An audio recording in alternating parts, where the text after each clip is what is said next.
46-year-old retired Austrian Christian Gigi Gusenbauer believed he would have died on Friday night as armed pirates stormed his resort and fired several shots at him. Gusenbauer thought he would die, and so he called his children. I tried to say goodbye while I was shot and while I was waiting for the police and while I did not know if I will survive because of the loss of the blood. So I decided I will call my children and, say that you love them. But Gusenbauer was on Private Haven Key on the Lark Key Range, 6 miles east of Placencia Village. Speaking from his hospital bed, the victim told Love News that he came face to face with the gunmen. It was his pet dog Molly who jumped at the attackers that allowed Gusenbauer to make a run for it. Usually my dog would smell if somebody is there, and there was nothing the whole day. It was the Friday when the cold front approached, so it got really rough out there on the ocean, and I couldn't hear any boats anymore. So I was not really worried. And I went back with my dog from the guest lodge to my own house at around 6 o'clock when it got dark. And nobody there, everything cool, on my own on the island. I'm giving her a dinner, but we walk out again that she can do her evening business, and I'm walking down my steps, and all of a sudden in the darkness, imagine, you're on an island on your own, right next to me, 3 guys with arms. And I did not know, I thought I'm dead right now. And I can't really recall, it was like, don't move. My dog jumped at them. That gave me a second to react. And it was just, there is no bravery. It's just instinct. I ran like a coward upstairs and tried to get inside my home to block them. It was about 6:45 p.m. that evening that the attack was carried out. As Gusenbauer made a run for it, the men followed him and began to shoot. He escaped into a room and used a mattress to barricade the door. I said, you can have everything, take my money, I don't care, take everything what you want to have, just please stop shooting. And they didn't stop shooting. They shot through all the windows. They tried to shoot me in one room. It was unbelievable how I could escape from the bathroom into the bedroom and then use the mattress. But that was the moment when I got hit.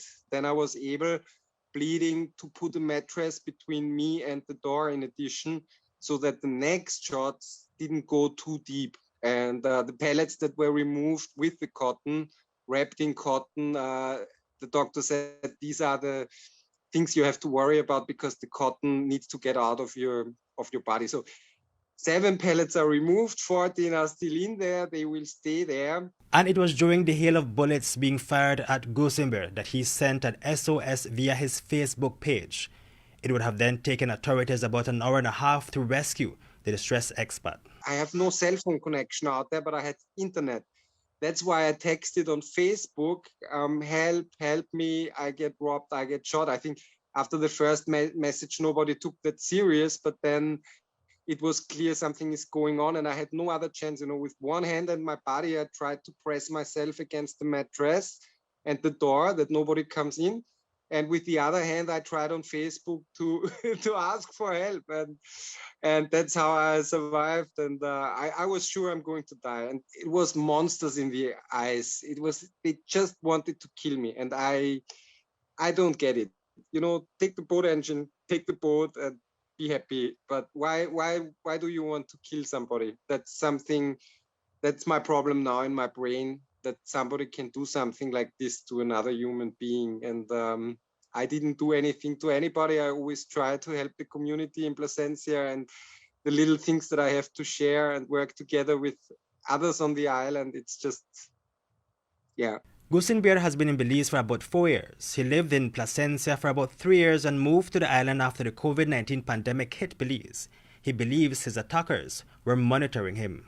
I am pretty sure because my place is, it's like, not hidden, but it's really hard to approach. Also the police and the experienced boat captains who came to rescue me, and they were heroes in this kind of weather conditions. They needed help to find me. And these other guys, within a couple of minutes, were under my house. So they had help. They were somehow dropped off. I don't think that there was another boat. So usually, you know, a boat comes. What we experienced, that boats get stolen just for the engine. But in this case, there was no other boat. So who dropped them off? Where were they hiding the whole day? Why did they know my boat? Why did they know the engine? So this was, they knew a lot. I also have security cameras that I didn't turn on in this kind of weather conditions, because usually in this kind of weather conditions, you know, you would hear a boat. There's no way with 6, 7, 8 feet waves that a boat comes and you won't hear it. So it was, everything together is really very, very strange what happened on that evening. I don't have any enemies, so it's not like I don't have in mind that somebody wanted to kill me. I'm pretty sure it's just about the engine and killing the witness, because the brutality was unbelievable. People from Placencia and police and Officer Manga, they tried to, you know, stay awake, press something against your wound. We will come. We will help you. Boat help is on the way.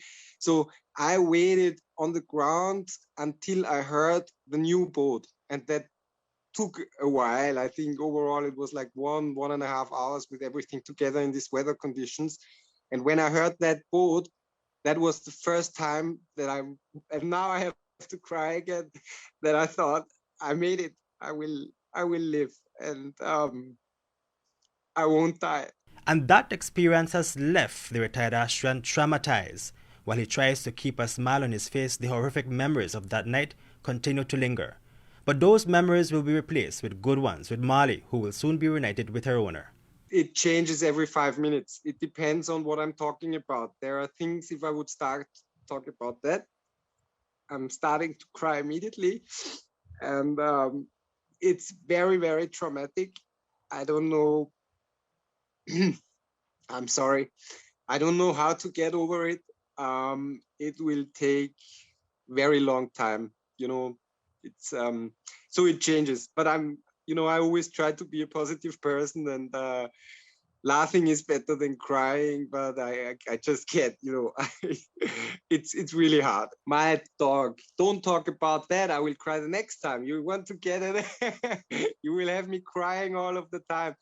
I thought that she died because she saved my life by distracting the guys. That gave me the 2 or 2 seconds when she jumped at them, that I could run upstairs. Otherwise, you know, when they said don't move and they raised the gun, I was sure they will shoot right now because I saw them. And but I heard the gunshots, so I thought Mali is dead. And then after everything was done and came, we tried to search the area. I mean, I asked them if we could search the area, and they said, you have to go to the ambulance. We have to bring you back to the mainland. And I said, no, I won't leave without my dog. Maybe it's, you know, bleeding somewhere and we have to rescue her too. But we couldn't find her. We couldn't see her. So I thought she is dead. On the other hand, I thought maybe because I can't find her, maybe she made it. And when I received next day the message she is alive, you know, it's just the two of us out there. And yeah, she's a hero. She saved me. Reporting for Love News, Hippolyta Novello.